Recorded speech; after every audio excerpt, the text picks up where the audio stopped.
తెలంగాణ జాగృతి అధ్యక్షురాలు కల్వకుంట్ల కవిత కీలక ప్రకటన చేశారు. కొత్త పార్టీని ఏర్పాటు చేస్తున్నామని, మే నెల మొదటి వారంలో ముహూర్తం చూసుకుని పార్టీని ప్రకటిస్తామని తెలిపారు. తమ పార్టీ పేరులో తెలంగాణ ఉంటుందని స్పష్టం చేశారు. వచ్చే అసెంబ్లీ ఎన్నికల్లో తాను సిద్దిపేట లేదా బోధన్ నియోజకవర్గాల నుంచి పోటీ చేసే అవకాశం ఉందన్నారు. అయితే సిద్దిపేట మొదటి ప్రాధాన్యత అన్నారు. తెలంగాణలోని జాగృతి భవన్ లో ఏర్పాటు చేసిన మీడియా సమావేశంలో ఆమె మాట్లాడుతూ ఆర్టీసీని ప్రభుత్వ సంస్థగా మార్చే ప్రక్రియను త్వరితగతిన పూర్తి చేయాలని డిమాండ్ చేశారు. మహాలక్ష్మి పథకంతో బస్సుల ఆక్యుపెన్సీ రేషియో పెరిగిందని, దీంతో ఉద్యోగులపై పని ఒత్తిడి ఉందని ఆందోళన వ్యక్తం చేశారు. బీఆర్ఎస్ హయాంలోనే బస్ బాడీ బిల్డింగ్ యూనిట్ ను కర్ణాటకలోని దావణగిరికి తరలించి అన్యాయం చేశారన్నారు.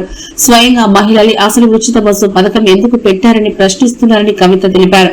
ఉచిత బస్సుల కారణంగా మహిళా ప్రయాణికుల సంఖ్య పెరిగిందని, అందుకు అనుగుణంగా బస్సుల సంఖ్య పెంచాలని డిమాండ్ చేశారు. మహిళలతో పాటు వికలాంగులు కూడా ఉచిత బస్సు సౌకర్యం కల్పించాలని ఆమె డిమాండ్ చేశారు.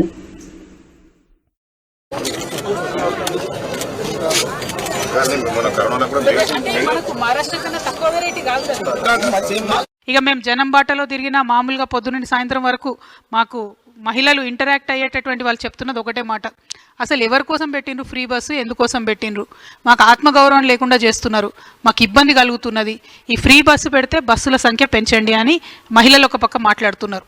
ఇంకొక పక్క వికలాంగులు మరి మాకెందుకు ఫ్రీ ఇవ్వరు ఈ బస్సులో, ఎందుకంటే ఫ్రీ బస్సులు పెట్టి ఓవర్లోడ్ అయిన బస్సులు ఏ ఒక్కటి కూడా బస్ స్టాప్లో ఆగకుండా దూరం ఆగుతున్నాయి. వికలాంగులు ఎవరు కూడా ఎక్కిపోయే పరిస్థితి లేదు. వికలాంగులకు కూడా ఫ్రీ బస్సు ఇవ్వాలని చెప్పి నేను కోరుతా ఉన్నాను.